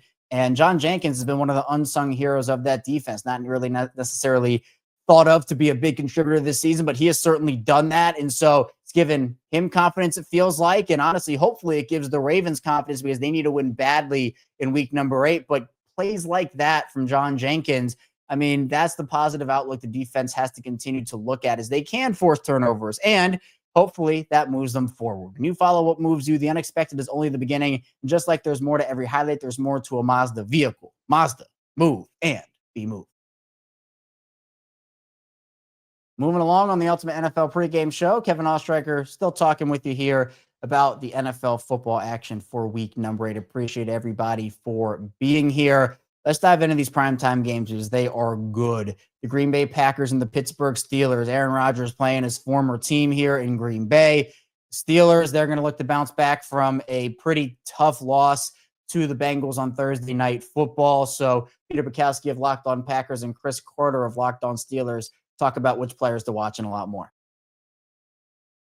Chris Carter, Peter Bukowski, Locked On Steelers, Locked On Packers. All right, Peter, we've been talking about matchups. We've been talking about things that each team wants to do in the other parts of this. I feel like one thing the Steelers must get going in this game offensively is they got to get Jaylen Warren in their run game going. Now, another guy that also will be a factor and a person who Michael Parsons will see is Spencer Anderson. He is the swing tackle of the offense. He plays a lot. He comes on a lot, especially since week 4. And the Steelers, since week 4, have the most explosive run plays in the NFL, particularly because they have figured out a formula of, hey, put Spencer Anderson, put Darnell Washington, and Johnny Smith, and let's get these guys out there and let's get them running. And then they pull guys from all over the formation. Every player on this offensive line pulls and hits in space, and they have found ways to just get the ball to Jaylen Warren. And once he gets going and he gets that second level, he is so dangerous at that. To me, that is a big key factor in this game, is getting the run game going. How have the Packers been against the run, especially runs that try to stretch you out in space? Yeah, so just by the traditional numbers, the raw yardage numbers, they have the best run defense in the NFL. Mm-hmm. So that is the starting point. And Devontae Wyatt practiced on Wednesday. He has been a huge part of this defense this season. They were the best defense in the NFL through 3.5 games, really. And then he went out against the Cowboys, and we saw what happened in the second half of that Cowboys game. The Packers right now, they're 10th in DVOA against the rush. So it's not, if you adjust for schedule, efficiency, all that stuff, still, this is a very good run defense, in part because they will bring extra bodies into the box. They're not afraid to play heavy personnel. They're not afraid to play base. We've seen them, something they did in the preseason, Chris, that I'm interested to see if they do in a game like this, especially with all the tight ends that Pittsburgh wants to put on. They were playing some like traditional 3-4 type of stuff where they're going to play 3 true off-ball linebackers, or excuse me, yeah, like a true 3-4 base, like 3 true defensive linemen plus 2 defensive ends type players, like whether they're hand in the dirt or not. And so I wonder if that's something we see more in this game, maybe something we'd see more if Lucas Van Ness was also healthy. But if they can get Wyatt back, I think putting more defensive linemen on the field is something we'll definitely see, because Wyatt has been so disruptive as a pass rusher. He was leading the NFL in interior pressures when he got hurt. And Carl Brooks, who replaced him, is top 20 in interior pressures this season, even with only being the starter for the last 2.5 games. So that's definitely something that exists here. The Packers are have been one of the best teams in the NFL all year in rushing for and getting pressure. So I think if you're going to try and run to pass, it's going to be tough in this game. Like I really think that's going to be, it's going to stress both sides. This is strength on strength to me. And we haven't seen a team with the size and physicality of Pittsburgh play the Packers yet. Not really. I mean, I guess Detroit, but they're not like, Detroit's not getting in 13 personnel to try and run downhill or then play action off of it. Now the Packers do that in practice. We do see the Packers do stuff like that, but like they don't employ Darnell Washington. They don't employ Pat Freiermuth. So it's a little bit of a different vibe here. And that's the tricky thing. Also, how are you going to convince Aaron Rodgers to not want to throw the ball 50 times in this game? Like it's going to be tough. And we know he's got, the freedom, right, to do technically whatever he wants, but he's been more restrained this year. We haven't seen him, like just play buddy ball or just like, I'm just going to chuck it deep every play. So this is, I'm fascinated to see what the approach from Arthur Smith is going to be in this game. And Arthur Smith, we haven't talked about the Arthur Smith revenge factor. Arthur Smith used to work for Matt LaFleur. Hey, and so there is a like, let me show you how good I'm doing. And Arthur Smith, 2023, they came back to beat the Packers. Thank you, Joe Barry, in Atlanta a couple years ago. And, I'm sure he felt good about that, but then guess what happened? He got fired in Atlanta. Yeah. So it would be great for him to be like, hey, let me show you. I'm still really good at this. Come watch this. So there's a lot of interesting storylines here. What about this for Pittsburgh? Like, in terms of those explosive plays, do you think the Packers are going to have to be able to run the ball effectively to get to them? Or do you think like straight drop first drive, they should be able to find some opportunities here? I think the Steelers stress out and start to play hero ball too much when certain things start to not work. When you can run the football on them, all of a sudden guys start to come out of their gaps. Part of what's happened here is they do have the same defensive coordinators the past 3 years. And each of the past 3 years, they've been a top 10 defense. They've been structurally sound. They've kept it together. They may lose certain matchups, but ultimately they had a philosophy and they'd stick to it. This year, they have flipped their philosophy. They went from not being a blitzing team to now they blitz the 3rd highest rate in the NFL. They're being more aggressive. They're trying all these different things. And I think part of what's happened with that is with all the new pieces in place, they don't have Minka Fitzpatrick, who is basically the quarterback of that defense for the last 5 years. They brought in Jalen Ramsey, who's kind of like their new ace in the hole, who plays a lot of slot cornerback, sometimes outside, sometimes deep safety. They move him all around, but they have not found the cohesion consistently yet. They were starting to look like they were finding it between the Patriots win, the Vikings win, and the Browns win, but then that all went away when the Bengals were able to run the ball and then get the pass game going. And to me, that's the key for the Packers. Get Josh Jacobs going, and then all of a sudden you'll start to see Patrick Queen squeeze up a little too far, and then I'll open up more slants over the middle for Jordan Love. That play action will become a lot more available. But to me, it's that balanced attack that really messes up the Steelers. But if they force you to be one-dimensional, that's when you start to see TJ Watt, Alex Highsmith, Nick Herbig, Cam Hayward, they start to affect the game. So to answer your question, it's definitely that balanced look that you want. So running the ball will be key in this game. I think you're going to see Green Bay try and do it. Josh Jacobs right now, by the way, Pro Football Focus is highest graded running back in the NFL. I always tell people you may not always agree with their grades, but I think directionally they tend to be accurate. If they say someone's awesome, they're probably pretty good. And if they say someone stinks, they're probably pretty bad. And so I think it just gives you a good indication of where this is. I think this game is going to be close, Chris. I think it's going to come down to like final plays kind of thing. I agree. I already have the over in this. I have the Packers money line and the over parlayed together at almost 2-1, which I'm very happy about. I think that's where I have landed. I think this is going to be some sort of like 30-27 kind of game. I'll take the Pack in it. And I know 10 days to prepare. Mike Tomlin, this defense is going to come out pissed off. I just think this offense is also going to come out a little pissed off because they started slow against the Cardinals. And Christian Watson, I think, is a huge boost for this team. His ability against man coverage. This was the game 2 years ago. Even though the Packers lost to Pittsburgh in Pittsburgh, to a man, the coaches and the players will tell you that was the game where they understood Jordan Love was different, that Jordan Love was the guy, because they saw him make throws in that game. Remember the deep over to Jaden Reed, squeezed in between coverage. He made some throws in that game where everyone just went, oh, wait, this guy has it. And so it would be kind of fitting to do that against Aaron Rodgers, given all the symmetry. You look at all the numbers, Chris, they're like eerily similar between these two guys through whatever it is, the first 40 games of their career, whatever it is. It would kind of be fitting to see it end that way. It would be interesting to see that for sure. I think both teams are going to. First of all, I want to just stop all the Steelers fans who are spamming our comment section right now saying PFF doesn't mean nothing. They graded Myles Garrett better than TJ Watt when he had no sacks, no tackles, no nothing. And listen, I get it. That's why I said your mileage may vary. I get it. I was like, stop, calm down in the comment section. I know that y'all be blowing me up whenever someone says PFF on my show, but to his point, the Packers have been doing a lot of things in the right way. You look at their metrics: 10th best scoring defense, 7th best scoring offense. You go down the board, a lot of the metrics add up for what they're doing. This is not going to be an easy game for the Steelers. I do have the Steelers winning 30-24, but I think that's more about home game. Long week, like Peter said, defenses had time to rest and figure some things out. And Aaron Rodgers, I think, has been really wheeling and dealing. I think this run game's kicking in. This is going to be a close one. This is not going to be easy by any means. Again, 30-24. I think that's going to be the defense getting one of those crazy late game sacks that pulls them away. But this is going to be they do that battle. Very annoyingly. They do that. They get the sack fumble late in the game, and you're just like, come on, are you serious? Where did that come from? Be sure you check out Chris over at Locked On Steelers and Peter over at Locked On Packers, part of Locked On Podcast Network, your team every day. Last but not least, this is a good one. The Washington Commanders and the Kansas City Chiefs. The Chiefs have gotten back on track after a slow start to their season. Meanwhile, the Commanders, they'll be without Jaden Daniels in this one, but hopefully they'll get back some reinforcements at the wide receiver position. David Harrison of Locked On Commanders and Chris Clark and Ryan Tracy of Locked On Chiefs. They talk about keys to victory and so much more.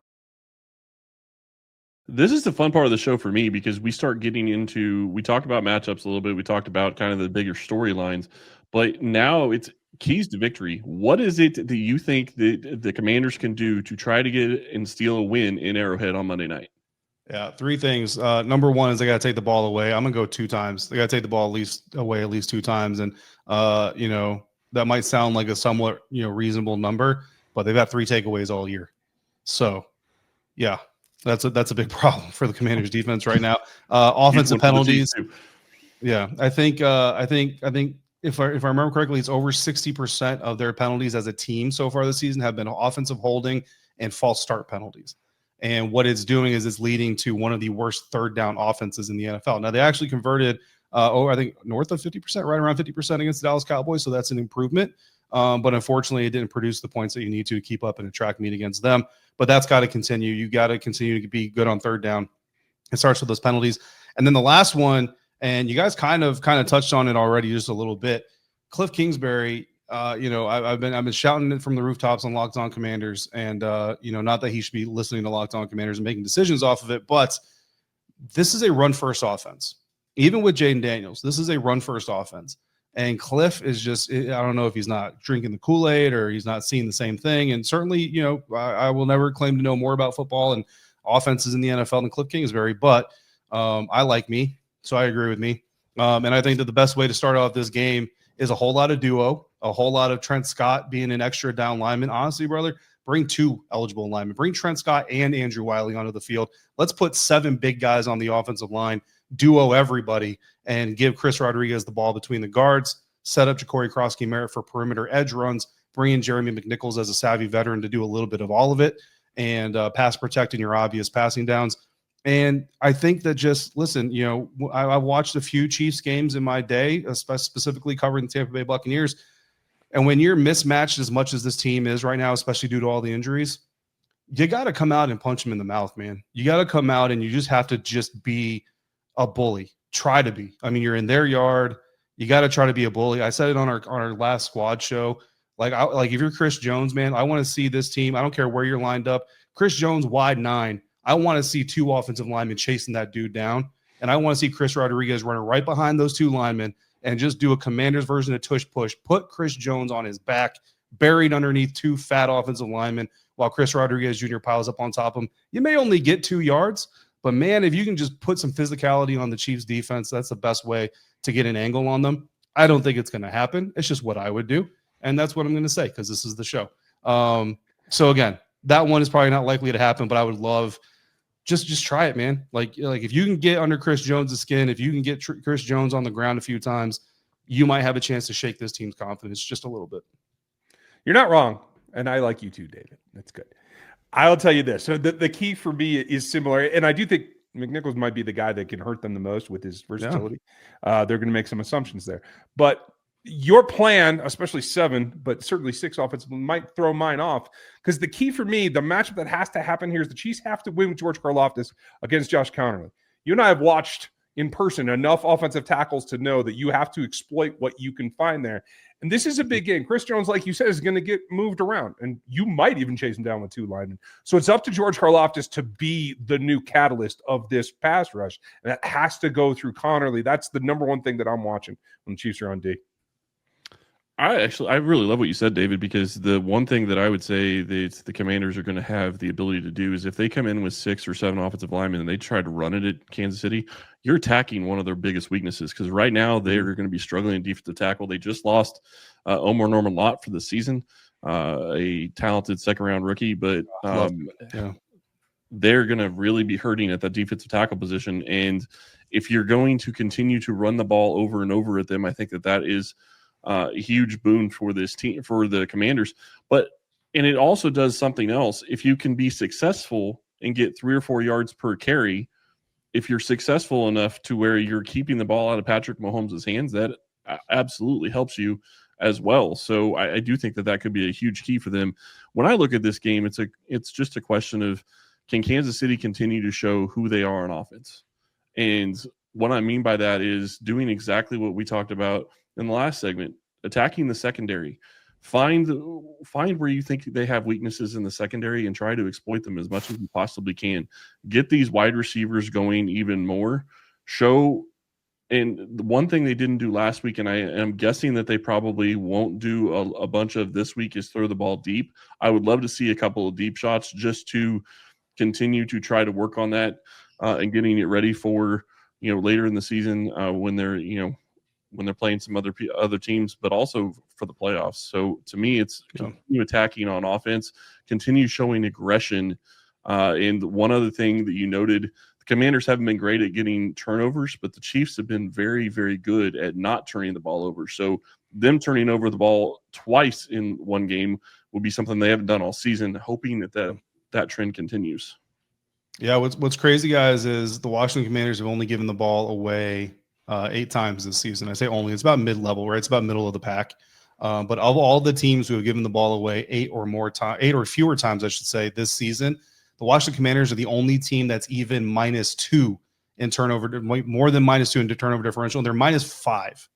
Okay, they're literally every other team that's giving the ball away at their rate is -2 or better because their defense is at least getting some of those back.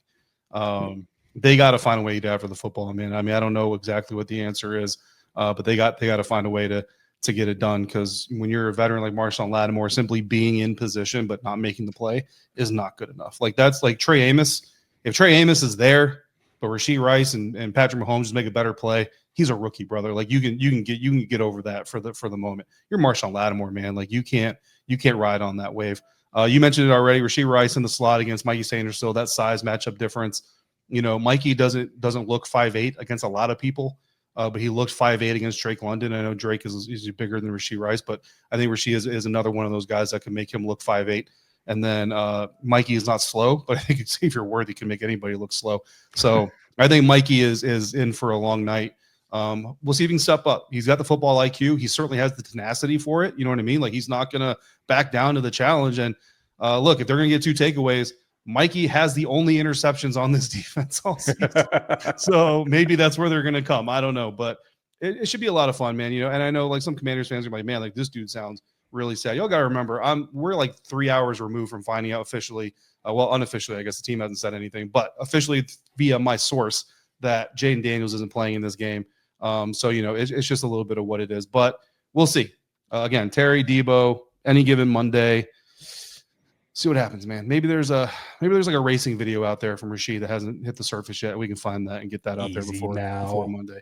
No injuries, no car crashes, just maybe a little bit of illegal racing. Don't care to see that at all, but I definitely understand where you're coming from on that. Thank you, David. It was a lot of fun. Really enjoy these shows. I'm going to be very curious to see how this game turns out, because if Kansas City can continue their path, that is quite the turnaround. Commanders are in a much tougher situation with losing their starting quarterback for this game. But as you said, any given Sunday, or in this case, any given Monday, hopefully you're wrong on that one, but we will see come Monday night. You can find Chris and Ryan over at Locked On Chiefs. You can find David over at Locked On Commanders, part of the Locked On Podcast Network, your team every day. That's all I have for you here today on the Ultimate NFL Pregame Show. Thank you so much for tuning into the show. And again, be sure to go support the network here. Go listen to your favorite team show, because they will have you covered with all the post-game content you need for week number 8. And of course, 5 days a week of NFL content for whatever team you want to go listen to. So thank you again for being here. We'll be back here for week 9 of the Ultimate NFL Pregame Show. Lots of great matchups there. Be sure you hit the like and subscribe button in video form and follow along in audio form for all of your team's channels here on the network. And I'll see you right back here soon on the Ultimate NFL Pregame Show.